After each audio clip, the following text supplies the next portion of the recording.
से 13 संस्कार जो होते हैं 13वीं तक के, वो सारा कुछ किया गया। आजकल ये चीजें भी शॉर्टकट में की जाने लगी हैं। क्यों? फुर्सत नहीं है। कोई 4 दिन में, कोई 5 दिन में, कोई 3 दिन में। जो 13 दिन का काम है वो 3 दिन में समेट के फुर्सत। एक यही चीज है भैया जो अपने माता पिता को उनके न रहने के बाद भी हम उनको समर्पित करते हैं। उसे समर्पित करते हैं जिसने हमें अपना पूरा जीवन समर्पित किया है। तो प्रयास करें कि ये चीज तो कम से कम उन्हें हम अपने मन से दे ही सकते हैं। भैया समाज, जगत, संसार बहुत आगे जा चुका है। मैं आपको लखनऊ की एक घटना बताऊं। अच्छे खासे रैंक के अधिकारी थे, दोनों बेटे विदेश में। माताजी बच्चों का इंतजार करते करते मृत्यु हो गई। चिट्ठी लिखी गई, माँ बीमार है, आ जाना आ जाना। मृत्यु हो गई। बड़ा बेटा नहीं आया, छोटा वाला आया। छोटा वाला आया, पिताजी ने कहा तुम्हारा बड़ा भाई नहीं आया।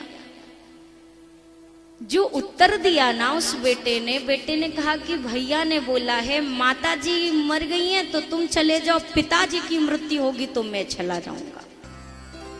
मतलब कितना ये लॉन्ग टर्म का हम सोच रहे हैं।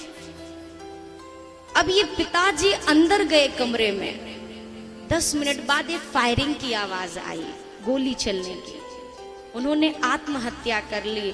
बगल में एक पर्ची पड़ी हुई थी, बेटा एक बार आने में तुम्हें इतना कष्ट मिला है, मैं नहीं चाहता कि दोबारा आने में तुम्हारे भाई को वो तकलीफ मिले, तो चाहता हूँ एक साथ तुम ही हम दोनों का क्रियाकर्म करके चले जाना, बार बार मुसीबत ना उठाना पड़े।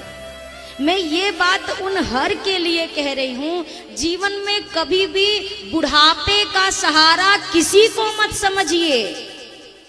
ना बुढ़ापा, ना जवानी, ना युवा, आप किसी को अपना सहारा समझेंगे आपको बहुत पीड़ा मिलने वाली है।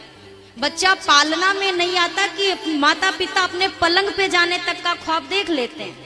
ये पालने में है, मैं सेवा कर रहा हूँ, मैं पलंग पे जाऊंगा ये सेवा करेगा। और कितनी सेवा आज किसको मिलती है वो हमारे कर्म निश्चित करते हैं। केवल एक काम करते हुए, ठाकुर जी आपने जो दायित्व दिया है वो निभाना मेरा दायित्व है, मैं निभाऊंगा। बदले में आशा नहीं करनी है कि बुढ़ापे में पानी मिलेगा, कि आग मिलेगी, कि खाना मिलेगा, कि अरे ये वो समय है, वो समाज है।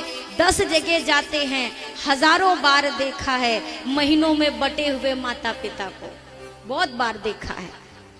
जनवरी, फरवरी, मार्च, अप्रैल, ये किसकी गिनती है? ये माता पिता के 2 रोटी का समय फिक्स है।